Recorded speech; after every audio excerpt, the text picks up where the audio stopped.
यस्य स्वयं स्वभावाप्तिरभावे कृष्णकर्मणः तस्मै संज्ञानरूपाय नमोस्तु परमात्मने। मूलनायक शांतिनाथ भगवान की जय। कुंथुनाथ अरयनाथ भगवान की जय। परम पूज्य चर्या श्रोमणी आचार्य श्री विशुद्ध सागर जी महाराज की जय। परम पूज्य मुनि श्री सुप्रभ सागर जी महाराज की जय। परम पूज्य मुनि श्री प्रणत सागर जी महाराज की जय। जय जनिन बंधुओं, सम्यक समाधान के इस कार्यक्रम में जुड़े हुए सभी श्रद्धालुओं का, श्रेष्ठी जनों का, भक्त जनों का हार्दिक अभिनंदन है, स्वागत है। सम्यक समाधान का यह कार्यक्रम परम पूज्य मुनि श्री सुप्रभ सागर जी महाराज, परम पूज्य मुनि श्री प्रणत सागर जी महाराज के द्वारा निरंतर संचालित हो रहा है। परम पूज्य मुनि श्री सुप्रभ सागर जी महाराज इस कार्यक्रम में भारत के विभिन्न स्थानों से आए हुए समीचीन विकल्पों का आगमोक्त समाधान प्रदान करके हम सब जीवों का मार्ग प्रशस्त कर रहे हैं। अनेक ऐसे प्रश्न होते हैं जिनका हम अपने गृहस्थक जीवन में समाधान नहीं खोज पाते हैं और उसका समाधान हम निर्गंत गुरु चरणों में समर्पित करते हैं। और जब ऐसे तपोनिधि हमारे आराध्य और जन जन के मन में जिन्होंने अध्यात्म की गंगा को प्रवाहित किया है, ऐसे सुप्रभ सागर जी महाराज जब आगमोक्त विधि से हमें समाधान प्रदान करते हैं तो निश्चित रूप से हम उन समाधान को प्राप्त करके जो हम अपने जीवन में अकार्य कर रहे हैं उनसे दूर होते हैं और अपने जीवन का मार्ग प्रशस्त करते हैं। चलिए ऐसे इस चर्चित सम्यक समाधान के कार्यक्रम में आज जुड़े हुए सभी श्रद्धालुओं की ओर से परम पूज्य मुनिद्वय के पावन चरणों में कोट सा नमोस्तु करते हुए सम्यक समाधान के इस कार्यक्रम में आपको जोड़ते हैं और निवेदन करते हैं परम पूज्य मुनि श्री प्रणत सागर जी महाराज से कि आज के सम्यक समाधान में आए हुए समीचीन विकल्पों को विधिवत रूप से संचालित करने की अनुकंपा करें। नमोस्तु गुरुदेव, नमोस्तु। ओम नमः सिद्धेभ्य पंच परमेष्टि भगवान की। परम पूज्य आचार्य भगवान गुरुवर विशुद्ध सागर जी मुनि महाराज जी की। परम पूज्य मुनि श्री सुप्रभ सागर जी महाराज जी की।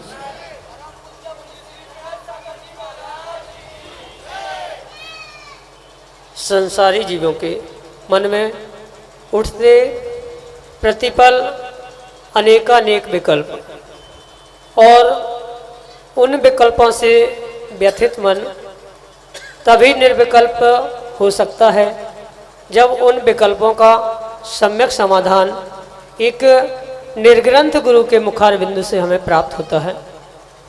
ऐसी ही महती अनुकंपा हम सभी को प्राप्त हुई और परम पूज्य आचार्य भगवंत गुरुवर विशुद्ध सागर जी महाराज के मंगल सुभाषिष से उन्हीं के सुयोग्य शिष्य परम पूज्य मुनि श्री सुप्रभ सागर जी महाराज ने यह सम्यक समाधान जो कि प्रच्छना नाम का स्वाध्याय प्रारंभ किया। देश के विभिन्न अंचलों से अनेकानेक स्वाध्यायी अबाल वृद्ध श्रावक श्राविकाओं के हमें समीचीन विकल्प यहाँ प्राप्त हो रहे हैं और उनका आगमोक्त विधि से परम पूज्य मुनि श्री सुप्रभ सागर जी महाराज सम्यक समाधान प्रदान कर रहे हैं। प्रारंभ करते हैं आज का सम्यक समाधान और आज का पहला विकल्प इंदौर मध्य प्रदेश से राहुल जैन परम पूज्य मुनि श्री के चरणों में बारंबार नमोस्तु निवेदित करते हुए अपना समीचीन विकल्प रख रहे हैं कि महाराज जी, मैं एक प्रतिमाधारी श्रावक हूँ और कुएं के जल की व्यवस्था हमेशा नहीं हो पाती है। इस बार मैं बरसात का जल इकट्ठा करके उसे साल भर उपयोग में लाना चाहता हूँ। कृपया मुझे बतावें कि हम बरसात का जल कैसे इकट्ठा कर सकते हैं और इसके अलावा हम क्या अल्टरनेट उपयोग में ला सकते हैं। कृपया हमारे समीचीन विकल्प का सम्यक समाधान करने की अनुकंपा करें। नमोस्तु महाराज जी, नमोस्तु। ओम नमः सिद्धेभ्य। परम पूज्य आचार्य भगवान गुरुवर विशुद्ध सागर जी महाराज की, परम पूज्य मुनि श्री सुप्रभ सागर जी महाराज जी की। आगम के परिप्रेक्ष्य में देखा जाए तो आगम में आचार्य भगवान ने मात्र त्यागी व्रतियों के लिए कुएं के पानी की ही आज्ञा प्रदान की। ये वर्तमान में कुछ स्थानों पर या कुछ श्रावकों के प्रमाद के कारण उन्हें कुएं का पानी नहीं मिलता, यह उनका वास्तव में प्रमाद है। क्योंकि जो बरसात के पानी के विषय में आपने विकल्प पूछा है, आगम और आचार्यों की अपेक्षा से बरसात का पानी किसी आगम ग्रंथ में नहीं आया।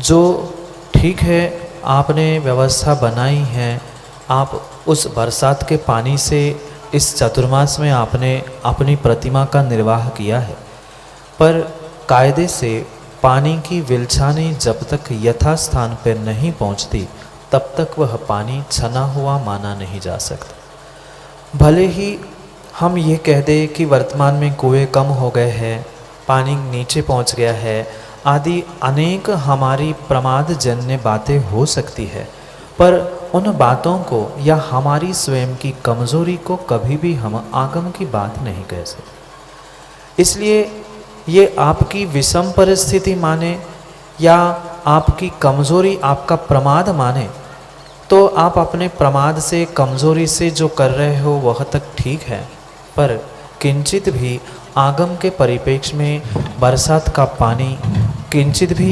प्रयोग करने योग्य, कम से कम व्रतियों के लिए और त्यागियों के लिए तो हमारी और आगम के परिप्रेक्ष्य में नहीं। क्योंकि सबसे बड़ी कमी उसकी विलछानी की, जो विलछानी पुनः उसी टंकी में डालना, क्योंकि यथास्थान पहुंचाने की आगम में विधि है, और जो पानी एक बार बरसात से नीचे आ चुका है बादलों से, वह वहाँ स्थान पर पहुंचाना संभव। रही दूसरी बात उसके स्टोरेज की, उसके अन्य भी साधनों की, क्योंकि अगर आगम में आचार्य भगवंतों को कुएं के पानी की जगह अन्य कोई अल्टरनेटिव देना था तो क्या पूर्वाचार्यों को इतना ज्ञान, इतना विवेक नहीं था? क्या तीर्थंकर भगवान के वाणी में ऐसा खिरा है कि पंचम काल में कुएं की जगह त्यागी व्रती बरसात का, बोर का पानी ले सकते हैं? ऐसा किंचित भी किसी भी तीर्थंकर की वाणी में नहीं खिरा। वे तो सर्वज्ञ थे, सर्वज्ञ होते हैं तो उनको भूत, भविष्य, वर्तमान तीनों कालों का ज्ञान होता, इसलिए उनके वाणी में और आगम में किसी ग्रंथ में नहीं है। इसलिए मैं तो किसी भी प्रकार से उस बरसात के पानी की आज्ञा इस मंच से या जिनवाणी के पीठ से नहीं दे सकता। हाँ, आपकी विषमता है, आपका कुछ कमजोरी या अन्य कोई भी कारण हो सकता है, तो आप उसके लिए अपने गुरु से, आचार्य भगवान से उसका प्रायश्चित आदि ग्रहण करें, या फिर जैसी आपकी अनुकूलता और आपके गुरु ने आपको आज्ञा, जिससे आपने प्रतिमा ली है, उन्होंने जैसी आज्ञा प्रदान की है, आप उसके अनुसार कार्य कर सकते हैं। क्योंकि आगम में ये भी बात लिखी है, गुरु आज्ञा भी सर्वोपरि कही गई। इसलिए गुरु की आज्ञा और उन जिनसे आपने प्रतिमा धारण की है उनसे ही आप उसकी आज्ञा, उसका प्रायश्चित आदि सब कुछ ले, पर आगम के और आचार्यों के परिप्रेक्ष्य में किंचित भी वह आगमोक्त बात नहीं है। इसलिए उसका कोई अल्टरनेटिव भी आचार्यों ने नहीं दिया। आगम में मात्र कुएं के पानी की ही विलछानी उसी कुएं में जाती है, इसी कारण से उसे शुद्ध कहा। अन्य कोई भी पानी आगम में आचार्यों ने ग्रहण नहीं किया। यही आपके लिए सम्यक समाधान। अगले विकल्प के लिए हमारे सामने हैं संस्कार जैन, ललितपुर उत्तर प्रदेश से, जो कि अपना समीचीन विकल्प परम पूज मुनिश्री के समक्ष रख रहे हैं। गुरुदेव के चरणामिंद में कोटि से नमोस्तु। गुरुदेव, सूतक पातक के समय में जो जिनवाणी छीने का निषेध है, परंतु वर्तमान में जो ऑनलाइन का चलन चला है उसमें PDF आदि से पढ़ते हैं, तो क्या सूतक पातक में हम PDF को स्पर्श कर सकते हैं, उससे पढ़ सकते हैं? नमोस्तु गुरुदेव। द्रव्य श्रुत तो द्रव्य श्रुत है, चाहे वह कागज़ पे हो, हार्ड कॉपी में हो, चाहे मोबाइल में, PDF में, सॉफ्ट कॉपी में। भले ही वह जो अक्षर है मोबाइल के द्वारा आप पढ़ रहे हैं, अपने हाथ में ले रहे हैं, या साक्षात जिनवाणी कागज़ पे टाइप किए हुए अक्षरों को हाथ में ले, दोनों को भी आगम में द्रव्य श्रुत कहा है। और सूतक पातक के समय में इस द्रव्य श्रुत को स्पर्श करना, उठाना, इसका परिपूर्ण रूप से निषेध कहा गया। इसलिए चाहे वह आप PDF में हो, मोबाइल में, लैपटॉप में, अन्य किसी भी प्रकार से आपने उसे ग्रहण किया है, तो आगम के अपेक्षा से वह योग्य नहीं है। क्योंकि जब भी उस मोबाइल को आप स्पर्श करोगे या उठाओगे, भले ही आप किसी ग्रंथ को नहीं खोल रहे हैं, पर उसमें जो मेमोरी कार्ड में और आपके भगवान के, गुरु के फोटो, कुछ श्लोक, कुछ गाथा, जो कुछ भी उसमें समाविष्ट है, नियम से उसका अभिनय होता ही है। इसलिए किंचित भी सूतक पातक के समय में श्रावकों को उस मोबाइल का स्पर्श या उससे जिनवाणी आदि पढ़ना किंचित भी योग्य नहीं है। आगम के अपेक्षा से वह भी द्रव्यश्रुत होने से उसको ग्रहण ना करे, उसको स्पर्श ना करे। अगर कभी क्वचित किया होगा तो उसका प्रायश्चित भी गुरु से प्राप्त करे, यही आपके लिए सम्यक समाधान। अगले विकल्प के लिए हमारे सामने हैं श्रीमती सोनिया जैन, बानपुर उत्तर प्रदेश से, जो कि अपना समीचीन विकल्प परम पूज मुनिश्री के समक्ष रख रहे हैं। नमोस्तु गुरुवा, नमोस्तु। महाराज श्री, मेरी जिज्ञासा यह है कि शरीर या जीव का शरीर आहारक व अनाहारक कब होता है? नमोस्तु। जीव जब अपर्याप्तक अवस्था में होता है तब उसका शरीर अनाहारक होता है। जो 6 प्रकार की पर्याप्तियाँ बताई गई हैं, उन 6 प्रकार की पर्याप्तियों को प्राप्त करते समय या जब तक 6 प्रकार की पर्याप्तियाँ शरीर, मन आदि पूर्णता को प्राप्त नहीं होता, तब तक उसे अनाहारक या अपर्याप्तक कहा जाता है। जैसे ही उसकी पर्याप्तियाँ पूर्ण होती है, उस पर्याप्तियाँ पूर्ण करते समय जो वर्गणाओं को ग्रहण करने का कार्य प्रारंभ करता है, उस आहारक वर्गणाओं को ग्रहण करने के लिए जो 6 पर्याप्तियाँ पूर्णता को प्राप्त होती है, ऐसी अवस्था में जीव को आहारक कहा। और अन्य अवस्था में, जैसे विग्रह गति में जन्म के प्रत्येक गति के जन्म के जो समय निर्धारित के उस समय में, और अन्य भी ऐसे 7 स्थान बताए गए हैं जहाँ पर जीव अनाहरक अवस्था को प्राप्त करते। जैसे केवली भगवान के भी विषय में आता है कि केवली भगवान जब समुद्घात करते हैं उस समय भी वे अनाहरक अवस्था को ही प्राप्त करते हैं, वे आहारक नहीं। शेष अवस्था में जब आहार वर्गणाओं को जीव ग्रहण करता है उस समय पे उसे आहारक कहा जाता है, और अन्य शेष समय में उसे अनाहरक कहा जाता है।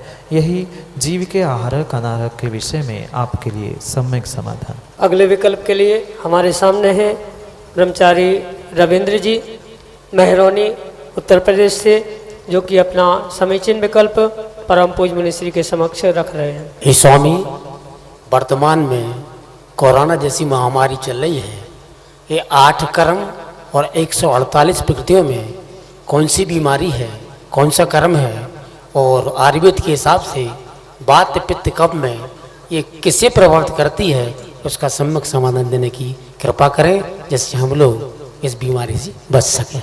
नमस्ते। बहुत अच्छा प्रश्न है। जो कोरोना महामारी या कोरोना वायरस जो कहा गया है, वह ये पक्का मानना, जब तक जीव का असाता वेदनीय कर्म का उदय नहीं होता तब तक उसे कोई भी बीमारी, कोई भी दुख कभी भी प्रभावित नहीं कर सकता।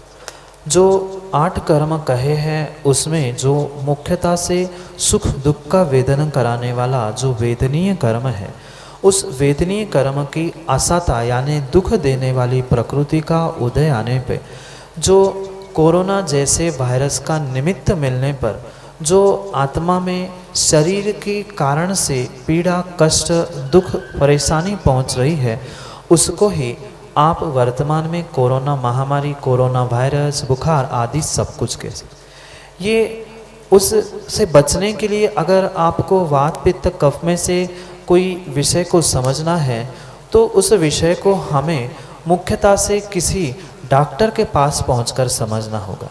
पर जहाँ तक मेरा ज्ञान है और मैंने जहाँ तक उससे जाना है समझा है, ये कोरोना जो उत्पन्न हुआ है मात्र एक प्रकार का निमोनिया जैसा ही बैक्टीरिया है। जैसा निमोनिया जीव के फेफड़े आदि को प्रभावित करता है, ऐसा ही यह कोरोना मुख्यतः से नाक, गला और फेफड़े आदि को संक्रमित करते हुए जीव को बुखार, सर्दी, खांसी आदि उत्पन्न करते हुए उसे कोरोना रूप बीमारी से ग्रसित करते हैं। इसलिए अगर सामान्य रूप से उसका लक्षण समझा जाए तो वात और कफ का प्रकोप बढ़ने पे ही यह बीमारी बढ़ सकती है। इसलिए जो सुरक्षा वर्तमान के परिप्रेक्ष्य में करने की आवश्यकता है, वहाँ पर हमें मुख्यतः से ठंड आदि से बचकर अपने पित्त प्रकृति, क्योंकि ये बहुत अच्छे से समझना होगा। प्रश्न इतना बड़ा है उसका उत्तर कि संक्षेप में करना मुश्किल है, क्योंकि पहले तो जीव के तीनों घटकों को आयुर्वेद की अपेक्षा से समझना होगा। किसी का वात पित्त कफ होता है, तीनों में से किसी की वात की नाड़ी चलती, किसी की पित्त की, किसी की कफ की। तो जिसकी जैसी नाड़ी है, जिसका जैसा स्वभाव है, प्रकृति है उस शरीर की, उसके हिसाब से वह कोरोना प्रभावित करता।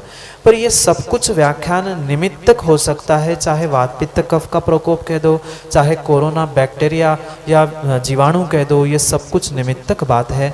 मुख्य कारण तो जीव का साता असाता वेदनीय कर्म का उदय है।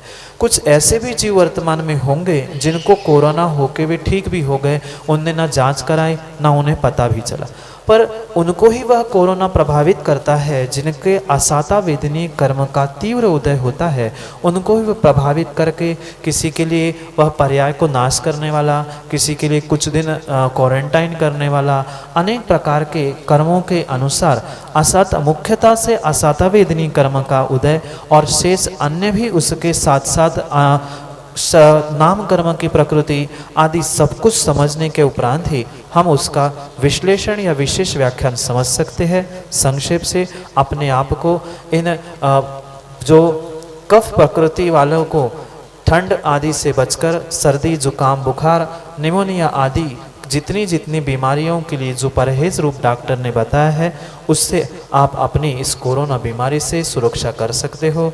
यही आपके लिए सम्यक समाधान। वैभव जैन, बरसेड़ा, विदिशा, मध्य प्रदेश से, जो कि अपना समीचीन विकल्प परम पूज्य मुनिश्री के समक्ष रख रहे हैं। आचार्य गुरुवर श्री विशुद्ध सागर महामुनिराज जी की, आचार्य मुनिश्री सुप्रभ सागर महाराज जी की, मुनि संघ की। महाराज श्री, पहले तो मैं आपको विदिशा निमंत्रण मतलब आमंत्रण देने के लिए आया हूँ। सौरभ भी आया है हमारा, तो आप विदिशा कब आएंगे? मतलब आपको लेने। तो मेरा प्रश्न ये है कि अगर कोई मंदिर की कमेटी या उसके अध्यक्ष ट्रस्टीगण मंदिर को दुर्भावना से 2-3 महीने के लिए बंद रखते हैं, तो उनको क्या फल लगेगा? इसका क्या मतलब प्रभाव पड़ेगा और समाज पे इसका क्या प्रभाव पड़ेगा? महाराज श्री शंका का समाधान कीजिए। बहुत अच्छी बात है जो आपने विकल्प पूछा है। वैभव भाई, ये प्रश्न मात्र आपके ही दिलो दिमाग में नहीं, अपितु ऐसे कई सारे स्थानों पर कई सारे युवाओं के साथ यही घटना घटी, जो वर्तमान में कोरोना की आड़ लेते हुए बहुत सारे जीवों ने दुर्भावना से कह दो या स्वयं के अहंकारवश कह दो या अन्य कोई कारणों से कह दो, ये परम सत्य है कि बाकी सबके साथ समझौता हो सकता है, पर कर्म सिद्धांत के साथ कोई समझौता नहीं। जैसे भले ही जो किसी के हित के लिए कहकर बहुत सारे लोगों ने यही कहा कि समाज की सुरक्षा की चिंता है, इसको ये ना हो जाए, उसको वो ना हो जाए। भले ही समाज की सुरक्षा के लिए जो समाज की व्यवस्था बनाई थी, पर जीव भूल चुके थे कि उन्होंने अपनी व्यवस्था बिगाड़ दी थी। जैसे प्रथम तीर्थंकर जो राज्यावस्था में समाज की व्यवस्था बनाने के चक्कर में मनुष्यों के राग में तिर्यंशों से द्वेष करके उनको जो मुसीका लगा के बैठ गए, उसके कारण से जब बनने वाले तीर्थंकर भगवान को जब कर्मों ने, कर्म सिद्धांत ने नहीं छोड़ा, तो वर्तमान के मंदिर के ट्रस्टी हो चाहे कोई भी जीव हो, उनको किंचित भी ये कर्म सिद्धांत छोड़ने वाला नहीं है। जैसे आगम में उमास्वामी महाराज ने लिखा है, विघ्न करण मंत्रायस्य, जो जीव शुभ कार्यों में विघ्न करता है उसके लिए नियम से अंतराय कर्म का आश्रयबंध होता है। और जो जितनी दुर्भावना से, जितनी तीव्रता से, जितने विपरीत कारणों से दूसरे में विघ्न डालता है, उतने ही तीव्रता से उसको उसके स्वयं के कार्य में विघ्न घटित होते हुए दिखाई देते ही देते। भले पुण्य के उदय से कुछ समय में उसे वह विघ्न या कोई बाधा दिखाई नहीं भी दे रही हो, पर नियम से कुछ ही समय में उसे वह विघ्न अंतराय रूप में सामने आएगा। उसमें कोई भी विकल्प करने की बात नहीं है। यह आपके लिए समाधान हुआ, और जो आपकी भावना है, आपकी भावना भी शीघ्र ही फलीभूत हो। इसलिए गुरु के पास जाकर आशीष लेकर विचार करें। यही आपके लिए भावना के साथ, आशीष के साथ, यही सम्यक समाधान। विकल्प के लिए हमारे सामने हैं सुनील सिंघई गुरसराय उत्तर प्रदेश से, जो कि अपना समीचीन विकल्प परम पूज मुनिश्री के समक्ष रख रहे हैं। वर्तमान समय में जो मरण के तीसरे दिन ही त्रयोदशी भोज कर लेते हैं, जो कहाँ तक उचित है? नमस्तु गुरुवर। वर्तमान में आगम के साथ और आगम के बातों के साथ बहुत सारे जीव छेड़छाड़ कर रहे हैं। बहुत अच्छी बात है, जो आगम में जिसका जैसा विधान लिखा है उसे उसी विधान से उसी समय पर ही करना उचित है। अन्य समय में अपने समय के अनुसार एडजस्टमेंट करना किंचित भी योग्य नहीं है। जो वर्तमान में तीसरे ही दिन तेरही कर रहे हैं, कोई तीसरा दिन पांचवें दिन मना रहा है, कोई दूसरे दिन ही राख उठाने जा रहा है, ये वास्तव में अपने आप से बनाया गया आगम या अपने आप से बनाई गई व्यवस्था है। किंचित भी आगम इसको छूट नहीं देता। और जो 13 दिन के बाद या 13वें दिन विधान की आदि व्याख्या है, वह परिपूर्ण रूप से जो व्यवस्था बनाई गई है कि किसी की गमी के बाद जीव को जो सदमा लगता है, दुख भरा होता है, उस दुख से उभरने के लिए कम से कम 10-12 दिन जीव को लगते हैं। उस कारण से उसे देवशास्त्र गुरु की आराधना आदि करने से विमुख किया गया। आप समय के अभाव में या अन्य बहुत सारे कारणों के निमित्त से जो तीसरे दिन तेरे का भोज करा देना, विधान करा देना, ये एक ही दिन सबको बुलाकर पुनः समय नहीं है, निपटारा जिसे वर्तमान में कहा जाता है, निपटाना काम चल रहा है, निपटारा किया जा रहा है, वह आगम के परिप्रेक्ष्य में योग्य नहीं है। और क्योंकि ये वर्तमान में हमारा स्वयं का प्रमाद है, व्यवस्था भी बिगड़ रही है, इसलिए प्रत्येक काम को हम शॉर्ट करना चाहते हैं, पर आगम में शॉर्टकट नहीं है। जैसे कि कहा है, there is no shortcut to success. सामान्य लौकिक भाषा में भी कोई उन्नति को प्राप्त करने के लिए शॉर्टकट नहीं है। ऐसे ना मोक्ष मार्ग में शॉर्टकट है, ना गृहस्थ मार्ग में शॉर्टकट है। जो शॉर्टकट मारता है उसका कट ही हो जाता है। इसलिए कोई आगम का कार्य शॉर्टकट में ना करे। जैसे विधा, जैसी क्रियाएं बताई है, वैसे ही करोगे तो ही हमें उचित फल मिलेगा, अन्यथा उसका विपरीत ही फल मिलेगा। यही आपके लिए सम्यक समाधान। इस प्रकार से सम्यक समाधान में आज आए हुए समीचीन विकल्पों का सम्यक समाधान परम पूज्य मुनि श्री सुप्रभ सागर जी महाराज की वाणी से हम सब ने सुना। निश्चित रूप से परम पूज्य मुनि श्री अपनी आगमोक्त वाणी के द्वारा, अपनी प्रखर वाणी के द्वारा हम सभी का मार्ग प्रशस्त कर रहे हैं और जन जन मन मन को झंकृत करके मां जिनवाणी को घर घर तक पहुंचा रहे हैं। सम्यक समाधान का यह कार्यक्रम अनवरत रूप से चल रहा है। जिससे अनेक लोग अपने समाधान प्राप्त कर रहे हैं। आज ही जैसे एक प्रश्न आया था सूतक पातक को लेकर के, जिसमें बहुत से लोगों को उसका समाधान नहीं प्राप्त हो गया कि जो PDF आदि है उसका उपयोग करने से हमें दोष लगता है। ये बहुत से लोगों को पता नहीं होगा। प्रश्न एक का था, लेकिन समाधान ऑनलाइन के माध्यम से हजारों को मिल रहा है।